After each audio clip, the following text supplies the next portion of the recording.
Terima kasih Mbak Septi. Assalamualaikum warahmatullahi wabarakatuh. Salam sejahtera untuk kita semua. Hadirin datang pakai anggaran perjalanan. Jangan lupa SPPD-nya ditanda tangan. Sebelum narasumber menyampaikan paparan, mari kita beri tepuk tangan. Baik, Bapak Ibu sekalian, ini sudah hadir di tengah-tengah kita. Ada Pak Deputi SDM Aparatur, Pak Alek Denny. Ini tentunya sudah dikenal oleh teman-teman semua. Sudah melanglang buana dari korporasi satu ke korporasi yang lain. Pernah di Kementerian BUMN. Mudah-mudahan masuk ke Menpan. Gaji kita seperti gaji BUMN. Sebab itu nanti Bapak Ibu sekalian termasuk juga Pak Deputi ini menggagas berbagai perubahan ya di dalam tata kelola manajemen ASN kita, termasuk ada satu rancangan pemerintah yang akan membawa kita semua kepada perubahan-perubahan yang cukup signifikan. Termasuk salah satunya adalah tadi disampaikan Pak Menteri kaitan dengan transformasi jabatan pelaksana, sistem penilaian kinerja dan transformasi jabatan-jabatan fungsional ya. Di sebelah kiri saya juga sudah hadir Pak Haryomo Dwi Putranto. Beliau adalah Deputi PMK. Jadi kalau di BKN ini dikenalnya sebagai Menko PMK-nya BKN. Ya. Jadi Deputi PMK, Pembinaan Manajemen Kepegawaian. Nanti beliau akan menyampaikan poin-poin penting karena ada amanat khusus di dalam Permentan 1 2023 itu yang harus disusun secara teknis oleh Badan Kepegawaian Negara. Nah nanti Bapak Ibu silakan memberikan masukan terhadap teknisnya karena sedang disusun ya Pak Yomo, ada 7 mandat Pak ya yang diberikan kepada BKN. Tadinya itu 3 mandat karena beliau waktu harmonisasi 3 hari ikut secara terus-menerus, mandatnya jadi 7 gitu ya. Jadi itu nanti ada beberapa hal nanti yang harus kita atur di sana termasuk pola penilaian kinerjanya. Nah oleh sebab itu nanti Pak Deputi SDM, Pak Alek akan menyampaikan pokok-pokok perubahan apa yang cukup signifikan. Yang saat ini menjadi persoalan apakah angka kredit bagi sebagian orang masalah, mungkin bagi sebagian orang juga nggak ada masalah kan gitu ya. Tapi yang banyak yang masalahnya gitu ya, makanya kita selesaikan. Kemudian juga butir kegiatan yang mengikat dan sebagainya itu seperti apa. Penilaian kinerja kita seperti apa gitu ya. Nah ini nanti mungkin Pak Deputi akan menyampaikan. Juga teman-teman sekalian, kami juga sudah menyiapkan buku, gitu boleh ditayangkan buku dan chatbotnya untuk si pandai yang bisa Bapak Ibu akses, ya. Termasuk ada kurang lebih dari 100 pertanyaan yang sudah kita akomodir ya Pak ya di dalam chatbot. Kemudian juga buku yang bisa Bapak Ibu download di sana, ya. Termasuk apabila akan berdiskusi, berkonsultasi dengan teman-teman semua, gitu ya. Jadi Bapak Ibu sekalian di sini ada lebih dari 100 pertanyaan. Nanti silakan di-download di chatbot si pandai juga sudah ada. Yang si pandai boleh, ya itu juga sudah disiapkan. Nanti Bapak Ibu di dalam forum ini lebih kepada penyampaian informasi berbagai hal perubahannya. Nanti juga akan ada coaching klinik dan sebagainya untuk bisa melakukan pendalaman-pendalaman secara teknis. Nah, oleh sebab itu untuk menyingkat waktu kepada Pak Deputi, untuk yang pertama kali kami persilakan, kurang lebih waktunya 20 menit gitu ya. Kalau lebih saya ingatkan, karena kapan lagi saya mengingatkan seorang Deputi. Ya. Kami persilakan Pak Deputi.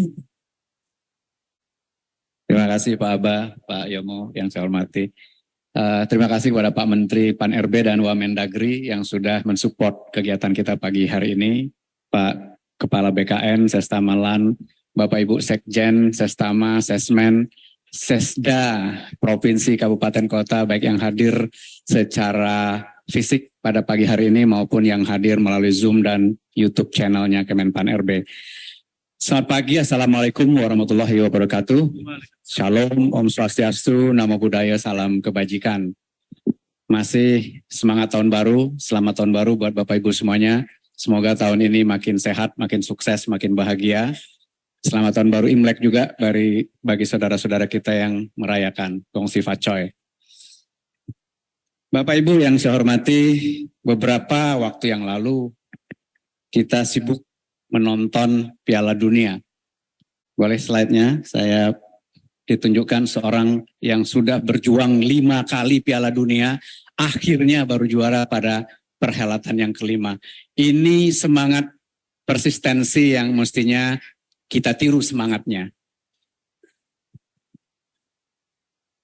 Ilustrasinya, habis merayakan Piala Dunia dia murung. Ditanya sama temannya, kenapa bro? Mau cuti?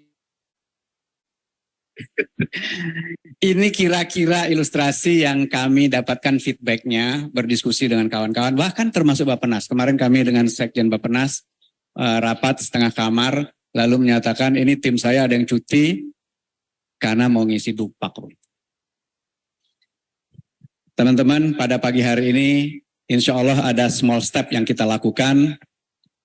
Memasuki awal 2023, kita kurangi keruwetan jabatan fungsional dengan menghilangkan dikotomi antara pentingnya SKP dengan pentingnya dupak bagi seorang pejabat fungsional. Jadi mudah-mudahan ini menjawab apa yang tadi disampaikan oleh Bapak Presiden sebagian kecil, bahwa birokrasi itu berdampak langsung dirasakan oleh masyarakat. Karena kita bicara manajemen SDM, masyarakat kita adalah internal customer. Internal customer kita adalah para pegawai kita sendiri. Reformasi bukan tumpukan kertas, dupak itu lumayan tebal, kali 2 juta orang setiap tahun mengisi itu, dan kemudian birokrasi yang lincah dan cepat. Nah, inilah roh dari revisi Permen 13 Kemenpan RB menjadi Permen 1. Nomornya keren banget nih, Permen nomor 1 2023. Ini sebetulnya spirit yang kita coba terjemahkan Bapak Ibu. Tadi disampaikan oleh Bapak Menteri ada sekitar 2 juta pejabat fungsional. Kami melakukan quick survey di kedeputian saya dan termasuk telepon-telepon sana sini. Berapa sih waktu yang teman-teman gunakan dalam 1 tahun untuk mengisi dupak? Ada yang bilang 1 hari selesai. Ada yang bilang 3 hari selesai. Tidak sedikit yang bilang 7 hari, 9 hari, dan 10 hari. Kita ambil 2 hari saja. Kalau rata-rata pejabat fungsional mengisi dupak 2 hari saja. 2 hari itu setara dengan 1% hari kerja efektif. Karena hari kerja efektif itu 260 hari dalam setahun kalau kita tong libur. Jadi kira-kira kalau 2 hari itu setara dengan 1%, artinya kita merekrut 20.000 JF hanya untuk mengisi dupak sepanjang tahun. 20.000 Bapak Ibu. Tanpa sadar kita. Belum lagi tim penilai internal angka kreditnya. Belum lagi tim evaluasi di instansi pembina dan lain-lain. Ini paling tidak 20.000 pegawai sepanjang tahun hanya mengisi dupak saja. 1% dari 2 juta. Nah, kita mau menuju ke sana. Dynamic governance. Tetapi kita masih dijebak nih oleh rule based. Sulit sekali kita loncat ke sana. Bahkan di diskusi internal kami di Kemenpan RB nggak gampang kita mau loncat ke sana. Iya Pak Alex, ini permennya nggak bisa karena PP-nya ngaturnya begitu. Waktu kita bahas PP, nggak bisa Pak PP-nya, undang-undangnya ngomongnya begitu. Gitu. Kita diikat terus pada saat kita disuruh tarung ke sana. Karena itu penting sekali enabler ini kita percepat. Teknologi dan regulasi harus jalan dengan cepat agar kita nggak kebelenggu oleh rule based bureaucracy ini, Bapak Ibu. Nah, ini tema yang diangkat oleh Bapak Presiden, diperintahkan kepada Menpan RB untuk mengkoordinasikannya. Bagaimana birokrasi itu bersifat tematik. Kemiskinan, investasi, dan bicaranya digitalisasi administrasi pemerintahan. Struktur digital, budaya digital, kompetensi digital, dan seterusnya, dan seterusnya. Digital bicaranya apa sih sebetulnya? Digital sendiri kan mindset yang memampukan orang melakukan sesuatu kapanpun, dimanapun, dengan device apapun, untuk kepentingan apa? Menjawab kebutuhan customer yang bergerak dengan sangat cepat. Ekspektasi yang berubah dengan sangat cepat. Karena itu tadi Pak Menteri sudah menceritakan ada 3 agenda transformasi besar. Pertama, organisasinya dibuat lincah. yang tadinya hierarkis sekali, layernya dipendekin, harapannya organisasinya lincah. Tetapi ternyata belum bisa lincah. Kenapa? Karena jabatannya belum lincah. P6 itu, yang nomor 6, jabatan kita belum lincah selama ini. Pelaksana saja 3.000 kita kotak-kotakkan pelaksana itu. Berarti harus ada persetujuan formasi untuk 3.000 nomenklatur. Dan kalau orang harus pindah dari sini ke sana, harus di-create dulu formasinya. Bayangkan Bapak Ibu punya asisten rumah tangga di rumah, lalu nomenklaturnya dibuat sangat rigid. Cuci piring, cuci baju, setrika, kebon, cuci mobil. Kalau dari cuci mobil mau ke kebon, harus di-create dulu jabatan atau formasi kebonnya. Baru bisa orangnya direkrut untuk kebon. Nah ini sekarang alhamdulillah akhir tahun yang lalu Permenpan yang mengatur jabatan pelaksana sudah selesai atas bantuan kawan-kawan semuanya. Dari 3.114 tadi tinggal 3 saja kelompoknya. Clerk, operator, teknisi. Jadi mau dia tukang kebun, cuci mobil, itu sama. Di luar ruangan. Ya, mau dia cuci piring, cuci baju, sama. Itu di dalam rumah. Selesai satu, Pak. Kemudian lagi rancangan jabatan fungsional yang akan berdampak kepada 2 juta lebih pegawai kita di seluruh Indonesia. Pada saat yang sama kita juga melakukan transformasi, digitalisasi, pelayanan publik maupun proses bisnis internal kita melalui SPBE. Dan arsitektur SPBE ini sudah disetujui oleh Bapak Presiden melalui Perpres dan ini sedang dikebut. Jadi pada saat yang sama, tentu pondasinya mesti kita perkuat. Kita mau ngebut kalau pondasinya nggak kuat, barangkali nanti bangunan yang dibangun itu keropos. Itulah sebabnya 2021 pondasi core value ini kita perkuat Bapak Ibu. Selama ini setiap KL punya values-nya sendiri-sendiri. Jadi kalau Bapak pindah dari satu KL ke KL lain harus menyesuaikan core value-nya. Hitung-hitung ada ratusan instansi pemerintah yang kalau ganti PPK-nya, ganti gubernur, ganti bupati, ganti wali kota, ganti menteri, core value-nya bisa diganti. Jadi ratusan kali kita panggil konsultan untuk memformulasi core value, ratusan kali kita melakukan sosialisasi, dan ratusan kali kita cetak banner, dan kemudian PPK berikutnya ganti core value itu. Sekarang hanya Bapak Presiden yang bisa ganti core value-nya. Ya kalau Bapak mau ganti ya Bapak jadi presiden aja dulu. Mudah-mudahan kokoh dia. Jadi kita berhemat bukan hanya biaya, tetapi sustainability dari budaya kerja dalam jangka panjang. 2022 kita tuntaskan tadi pelaksana melalui Permenpan 45 2022, angka keramat juga di akhir tahun. Lalu Permenpan 13 kita revisi menjadi Permenpan 1 2023.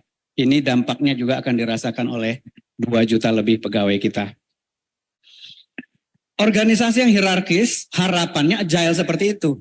Tapi bagaimana mungkin kita bisa agile seperti itu kalau butir-butir kegiatan kita sudah didefinisikan di depan oleh instansi pembina yang nun jauh di sana. Padahal yang membutuhkan kinerja kita adalah pimpinan kita. Nah ini didukung oleh Permen 1 2023 yang sebentar lagi kita akan sosialisasikan. Jadi intinya Bapak Ibu, kita menuju ke sana. Kita membuat permen yang memungkinkan kita bekerja anytime, anywhere, anyhow, at any devices. Fokusnya ke output, bukan lagi ke input. Bisa custom, JF yang sama bisa diberi tugas yang berbeda oleh pimpinannya karena kebutuhan organisasinya berbeda. Tidak lagi ditentukan oleh predefine-nya, job desk-nya yang rigid, butir-butir kegiatannya yang rigid. Dan fokus kita adalah adaptive learning-nya, bukan lagi ke standar kompetensinya.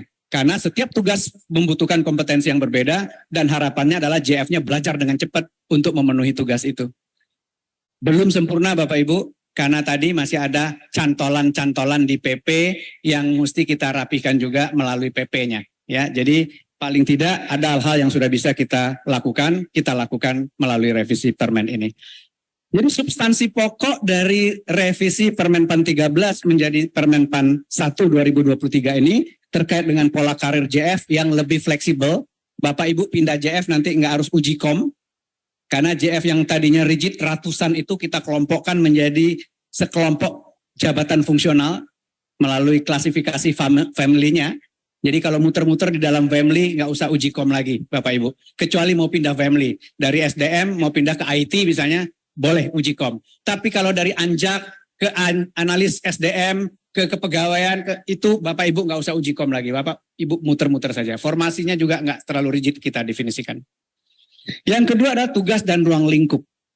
Tugas dan ruang lingkup betul ada harapan-harapan untuk JF yang lebih ahli, tentu analytical thinkingnya diharapkan lebih tinggi, kompleks problem solvingnya diharapkan bisa muncul dan lain-lain. Tetapi pada prinsipnya job desk kita kalau mau dikelompokkan dengan mudah ya, ini saya tidak melakukan simplifikasi tetapi kalau mau dipermudah, job desk kita yang pertama adalah clarify ekspektasi dari pimpinan kita. Kalau ngasih tugas, ekspektasi Bapak apa terhadap tugas ini? Job desk yang kedua adalah ya deliver ekspektasi itu. Job desk yang ketiga adalah tanya feedbacknya sesering mungkin. Nah ini sesuai dengan Permen 46 sebetulnya. Jangan sampai melencengnya terlalu jauh. Sebelum jauh tanya, Pak so far bagaimana? Apa yang kurang? Apa yang mesti diperbaiki?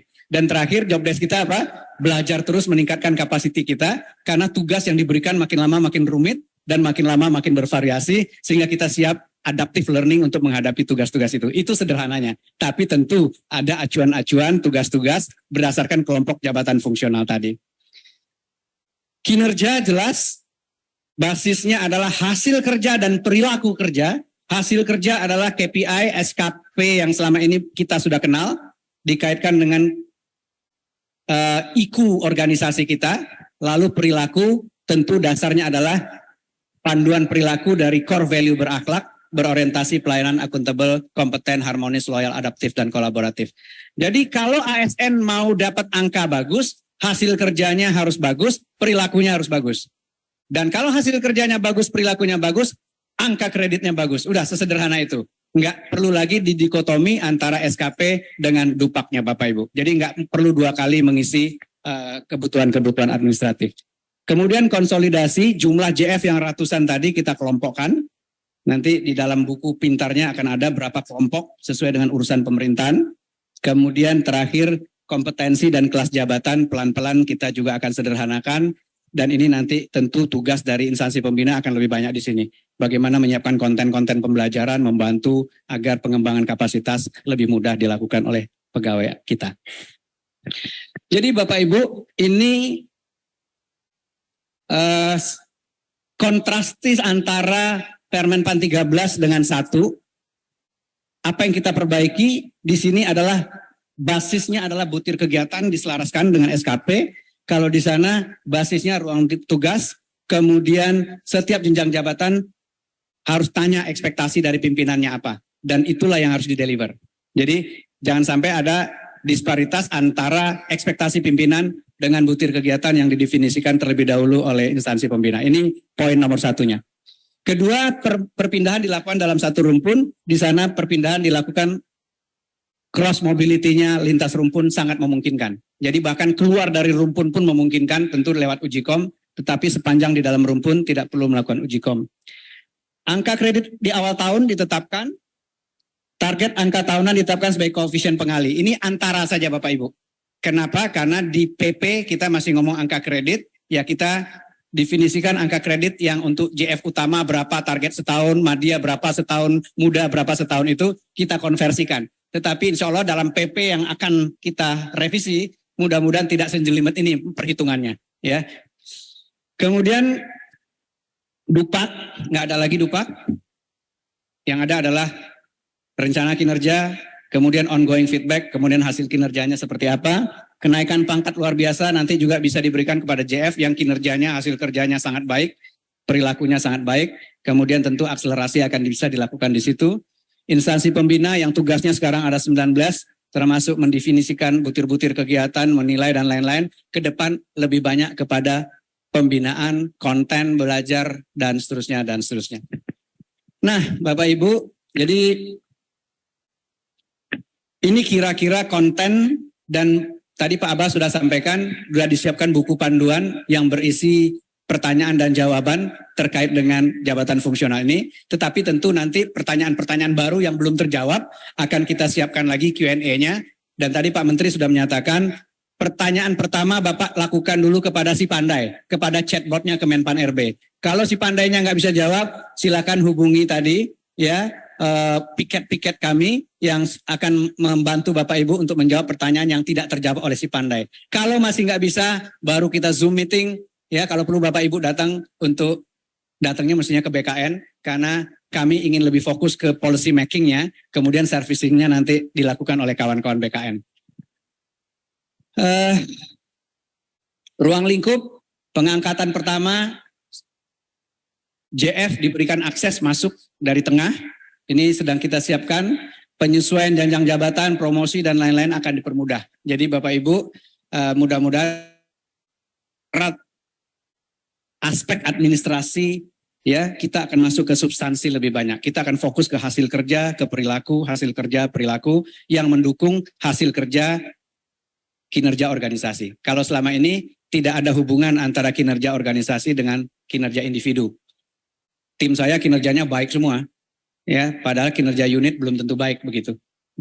Coba Bapak Ibu lihat SKP-nya kawan-kawan, nggak ada yang di bawah baik, baik, sangat baik, baik, sangat baik, ya.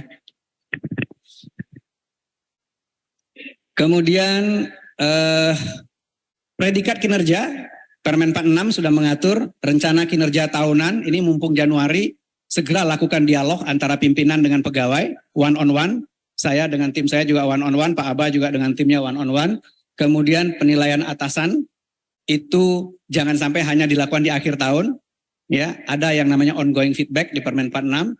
Kalau udah ada yang menyimpang dari target, langsung di coach, langsung di mentoring, agar tidak terlalu jauh. Karena fokus Permen 46 bukan menilai kinerja di akhir tahun, fokus dari Permen 46 adalah meningkatkan kinerja ASN. Jadi jangan tunggu akhir tahun kinerjanya jelek terlebih dahulu baru kita berikan feedback. Kamu setahun ini ngapain aja sih? Loh kan kemarin-kemarin kok Bapak nggak ajak ngobrol, kok baru akhir tahun Bapak ngomong kinerja saya jelek gitu. Ya jadi fokus kita adalah meningkatkan kinerja, bukan menilai kinerja pada akhir tahun. Kemudian untuk yang sekolah, langsung diberi tambahan angka kredit, sekali doang ya, jangan tiap tahun kemudian diklaim ijazahnya begitu, ya pada tahun berjalan itu. Nah, ini tabel ini masih keluar agak rumit, karena ini mengikuti peraturan yang sudah ada, peraturan pertandingan yang sudah ada, karena itu ada konversi-konversi, mudah-mudahan di RPP nanti sudah langsung aja, kalau sangat baik itu 100 berapa, 150, 100 begitu ya. Ini masih ada konversi-konversi sesuai dengan target angka kredit yang saat ini ada untuk JF pertama, Madya Utama, Terampil, Mahir, dan lain-lain. Bapak Ibu yang saya hormati, kami highlight peran dari instansi pembina lebih banyak sebagai human capital business partner untuk learning. Untuk menyiapkan konten-konten, memastikan jabatan-jabatan fungsional mudah mengakses pembelajarannya. Kemudian pejabat fungsional wajib mengembangkan dirinya sendiri. Jadi harus ada self-driven-nya dari pejabat fungsional. Jangan nunggu dipanggil oleh LAN baru belajar, jangan ditunggu 20 CP-nya jatuh tempo baru belajar dan lain-lain. Ya, kita semua wajib belajar setiap hari. Karena itu tadi saya sederhanakan saja job desk kita 4. Clarify ekspektasi, deliver ekspektasi itu, minta feedback sesering mungkin, kemudian belajar terus meningkatkan kemampuan kita agar ekspektasi tadi bisa kita deliver lebih cepat, lebih mudah, lebih murah, dan lebih fleksibel dari kemarin. Sesederhana itu sebetulnya intisari dari pengelolaan jabatan fungsional. Konsolidasi 293 JF yang ada, masih ada puluhan di pipeline yang mengusulkan, nanti akan dilakukan dengan sederhana, dikelompokkan saja. Jadi nanti ke depan bahkan pengusulan JF akan lebih sederhana, sepanjang Bapak Ibu instansi teknis bisa merujuk jabatan ini nanti kelompoknya sana Pak gitu. Jadi kalau Bapak create jabatan nomenklatur baru misalnya, Bapak Ibu lah yang harus memasukkan kira-kira dia ke kelompok mana agar learningnya bisa dibantu. Jadi nanti proses perizinan jabatan nomenklatur dan selama ini itu Pak Aba menjadi the most wanted personnya. Ke depan kita akan berikan keleluasaan kepada kawan-kawan untuk mendefinisikan nomenklatur sesuai kebutuhan organisasinya masing-masing. Tetapi sepanjang jabatan yang Bapak Ibu create bisa dimasukkan ini kelompok fungsionalnya mana. Itu akan kita sederhanakan dalam proses integrasinya. Nah, next kita tentu tidak berhenti di sini Bapak Ibu. Ada lebih dari 1000 regulasi yang terkait ASN yang mengait satu sama lain. Itulah sebabnya saat ini tadi Pak Aba sudah sampaikan kami sedang mengupayakan tahun ini selesai sebuah PP yang kita sebut PP Manajemen ASN atau Manajemen Pegawai ASN yang insya Allah kalau ini direstui oleh kawan-kawan semua ya oleh Yang Maha Kuasa melalui keahlian Bapak Ibu terutama di kelembagaan nanti kemudian di Kumham kemudian di instansi-instansi yang terkait untuk harmonisasinya. Insya Allah kalau PP ini selesai Bapak Ibu, ini akan mencabut seluruhnya 11 PP yang terkait dengan ASN, 95 Perpres, 1 Kepres, dan mencabut sebagian 8 PP, 4 Perpres, 3 Kepres, dan 1 Permenpan RB. Mudah-mudahan regulasi kita menjadi lebih sederhana, nggak perlu nanya Pak Aba dulu, ini PP yang mana nih yang ngatur Pak Aba? Ya, Pak Abanya ingat semua karena ikut bikinnya. Kalau Pak Abanya nanti tahu-tahu pindah ke IKN jadi apa begitu gimana? Ya, siapa yang tahu tuh PP-nya tuh, ya. Jadi mudah-mudahan ini menyederhanakan, syukur-syukur Bapak Ibu Teknas, kita akan langsung kontennya kita align sehingga undang-undang juga nanti akan support juga agenda reformasi birokrasi terkait dengan transformasi SDM aparatur ini. Mudah-mudahan ini bisa kita sukseskan tahun ini karena kita menghadapi era yang menuju Indonesia maju bersama-sama 2024-2045 adalah Indonesia emas yang ditargetkan oleh pemerintah. Kemudian juga digitalisasi Bapak Ibu. Bapak Ibu punya Simpek saat ini lebih dari 621 plus. Di samping Simpek ada lagi nanti sistem absen, sistem learning, sistem ini ya. Perkiraannya lebih dari 1.000 aplikasi terkait dengan SDM di seluruh instansi pemerintah.